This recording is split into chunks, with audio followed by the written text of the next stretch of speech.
নমস্কার, good morning. কেমন আছেন সবাই? আরও একটি নতুন ভিডিওতে আপনাদের সবাইকে জানাই আমার চ্যানেলে স্বাগত। আশা করছি সবাই ভালো আছেন এবং সুস্থ আছেন। তোমাদের ভালোবাসায় আমার পরিবার খুব ভালো আছে। গতকালই বৃহস্পতিবার ছিল, এসব নাতা দেওয়া হয়েছিল, কিন্তু রাতে 2-4 ফোঁটা বৃষ্টিতে যেন কেমন হয়ে গেল। তাই আজকে আর একবার নাতা দিয়ে দিচ্ছি। ছেলে বরমশাই এখনও ঘুমোচ্ছে।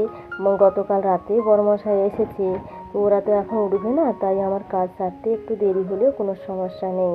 নিচের বাসি কাজগুলো শেষ করে আমি আজ এসেছি ওপরের বারান্দাটা একটু পরিষ্কার করব বলে। এত ধুলো ময়লা হয়ে গেছে তো, আর তাছাড়া গ্রিলের ফাঁকে ফাঁকে এত মাকড়সা ফাঁদ পেতেছে, তো পরিষ্কার করতে হতো। আজকে একটু সময় পেয়েছি যেহেতু, তাই একটু পরিষ্কার করে নেব। আর ওই যে চেয়ারটি দেখতে পাচ্ছ, ওটা কিন্তু আমার শ্বশুরমশাইয়ের চেয়ার। অনেক দিনের চেয়ার তো, একটু ভেঙে গিয়েছিল, তো আমার ভাই এসে তার দিয়ে খুব সুন্দর করে বেঁধে দিয়ে গেছে। এখন ছাদে আমরা ওইখানে বসি, গল্প করি, তো তাই ছাদে 2-3টে চেয়ার রাখতে হয়। আর এই যে জুতোর একটা দেখতে পাচ্ছ, এতে শুধু আমার জুতোরই থাকে, কয়েকটা মাত্রই জুতো আছে। তো এত ধুলো পড়েছে যে বাক্সের ভেতরে এমনি ধুলো ঢুকে গেছে জানো।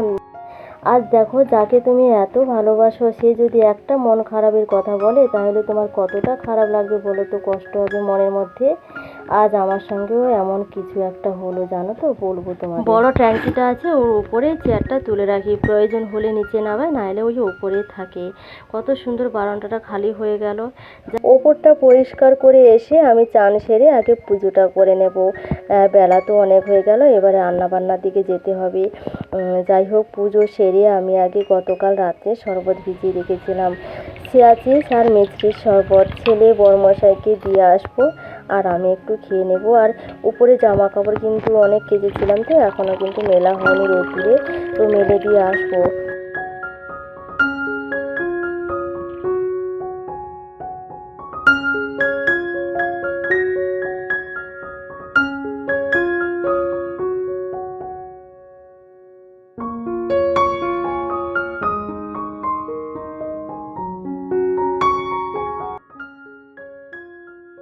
সাড়ে 10টার বেশি বেজে গেছে। ছেলেকে যদিও তুললাম, কিন্তু বড়মশাইকে আর তোলা যাচ্ছে না। যাই হোক, এখন ঘুমুক, আমি তাড়াতাড়ি করে রান্নাটা সেরে নিই। তো রান্না করছি আজকে, তো তেমন কিছু করব না, মাছই আছে ফ্রিজে, তো মাছের ঝাল করব আর কুমড়ো ফুলের ভাজা করব, একটু বাঁধাকপি তরকারি, আর বাগানে শাক হয়েছিল, মূলো শাক, নোটে শাক, ওই সব একসঙ্গে মিশিয়ে একটু ভাজা করব। রান্না প্রায় শেষের দিকে, বাঁধাকপি হচ্ছে একদিকে আর একদিকে ভাতটি হবে। তো তখনই বরমশাই উঠে এলো, আমি বাঁধাকপিটা নাবিয়ে দিয়ে একটু চা করে দিলাম ওনাকে। চাটা একটু বেশি করে করলাম, 3জনে একসঙ্গে খেয়ে নেব। তো চা করে আবার বাঁধাকপিটা বসিয়ে দিয়ে আমরা রোদ্দুরে বসে চা খাচ্ছি, ওই কলের কাছটায় বসে চা খাচ্ছি জানো। এই অবস্থা হয়েছে দেখো। এই সামনে বসে আছি, কিন্তু কিছু বুঝতে পারলাম না। জ্বালন কিন্তু আমার কমানো ছিল, কি করে হলো কি জানি, তো পুড়ে গেছে, কিছু করার নেই। ওপরগুলো নিয়ে আমি অন্য কড়াতে আবার রান্না করলাম। আগে নিজেকে ভালোবাসো, তারপর অন্যকে। নিজে ভালো থাকলে, সুস্থ থাকলে তবে তো আমার সংসার পরিজনকে সুস্থ রাখতে পারবো, ভালো রাখতে পারবো বলো। নিজে যদি ভালো না থাকি, তাহলে পরিবার পরিজনকে কীভাবে আমি ভালো রাখতে পারবো? আমি যদি নিজেকে একটু ভালোবাসি, নিজেকে ভালো রাখার চেষ্টা করি, তাহলে সেটা কি আমার অন্যায় বলো? কিছু মানুষ আছে দেখবে, না বুঝে হঠাৎ করে একটা মন্তব্য করে দিল তোমার সম্বন্ধে, একবারও ভাবলো না যাকে কথাটা বললাম তার মনে কতটা খারাপ লাগতে পারে, সে কতটা কষ্ট পেতে পারে।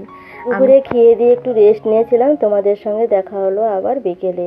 বাসনগুলো গুছিয়ে চুলটা চিরুনি করে নেব। সকালে শ্যাম্পু করেছিলাম, এখনও চুলে চিরুনি দিইনি জানো।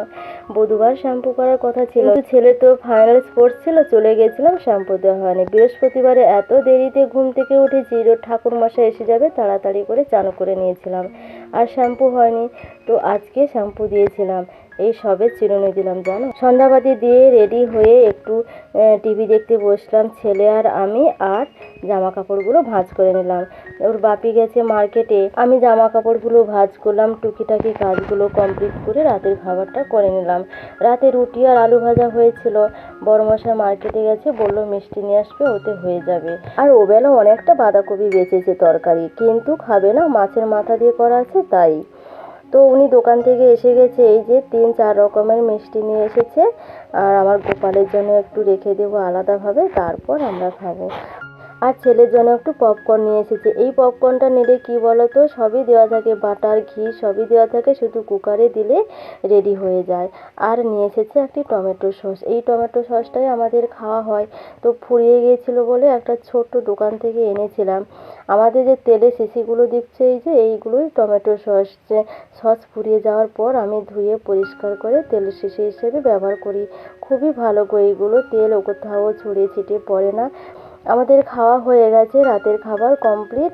ওর বাবা উপরে উঠে গেছে, অফিসিয়াল কিছু কাজের জন্য উপরে উঠে গেছে, আমি ছেলে এখনও নিচে আছি। তো আমার রান্নাঘরের কাজ ডান। আমি একটু গরম জল করে ছেলেকে খাওয়াবো। আর গরম জল দিয়ে ছেলের মুখটাকে একটু পরিষ্কার করে দেবো। সারাদিন ধুলোবালি ঘাঁটে তো, তাছাড়া নিজে ধুয়ে পরিষ্কার করে, তবুও ছেলে মানুষ তো, তাই রাত্রিবেলা আমি একটু পরিষ্কার করে দিই। আর পরিষ্কার করে দিয়ে যে কোনো একটা ক্রিম মাখিয়ে দিলাম। এই দেখো আমার রান্নাঘরের পুরো কাজ ডান, ক্লিন অ্যান্ড নিট রান্নাঘর।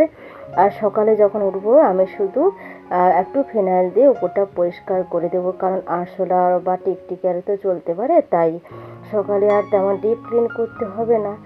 ওর বাবা ছেলে উপরে উঠে গেছে, আমি ওঠার সময় দেখো বৃষ্টি পড়া শুরু হয়ে গেছে। এতক্ষণ বৃষ্টি ছিল না, আমি একটু কাজ গুছানোর জন্য নিচে রয়ে গেছিলাম। আমি ভিজে ভিজেই উপরে উঠলাম, দুজনে শুয়ে পড়েছে। আমি তোমাদের একটা জিনিস দেখাবো। দেখো গত 15 দিন আগে যে আমি গুড ভাইসের যে নাইট ক্রিমটা কিনেছিলাম, জানো তো তোমরা সবাই, আমি কোনো না কোনো একটা ভিডিওতে দেখেছিলাম। আমার তো sensitive skin plus dry skin, জানো তো, খেয়াল নেই। তো আমি কিনেছিলাম, 4 দিন মাখার পর আমার গোটা মুখে ঘামাচির মতো কী সব গুঁড়ো গুঁড়ো বনের মতো বেরিয়ে পড়লো। তো এটা আমি ব্যবহার করা বন্ধ করে দিয়েছিলাম। আমি আগে যে সৌমি ব্যবহার করতাম, রাতের জন্য আমি HD fine syrup, HD fine gel আর অ্যান্টি রিঙ্কেল ক্রিম ব্যবহার করতাম রাতের জন্য।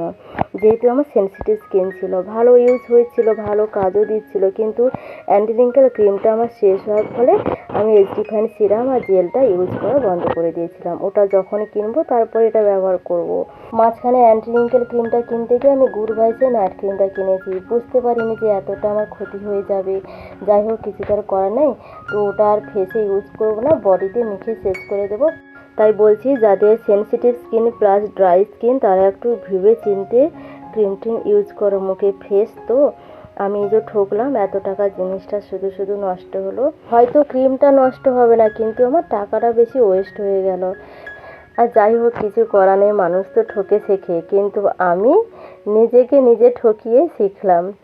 যাই হোক, আর কিচ্ছু করা নেই। আজ আসি, ভিডিওটা এখানে শেষ করলাম। কেমন হয়েছে ভিডিওটি অবশ্যই কমেন্টে জানিও। ভালো লাগলে একটা লাইক করে দেবেন। ভালো থাকুন, সুস্থ থাকুন, আর অবশ্যই পজিটিভ থাকুন। যে যাই খারাপ মন্তব্য করে থাকুক না কেন, কারোর কথায় কান না দিয়ে আপন খুশিতে থাকার চেষ্টা করুন। আজ আসি, ভালো থাকুন, বাই বাই।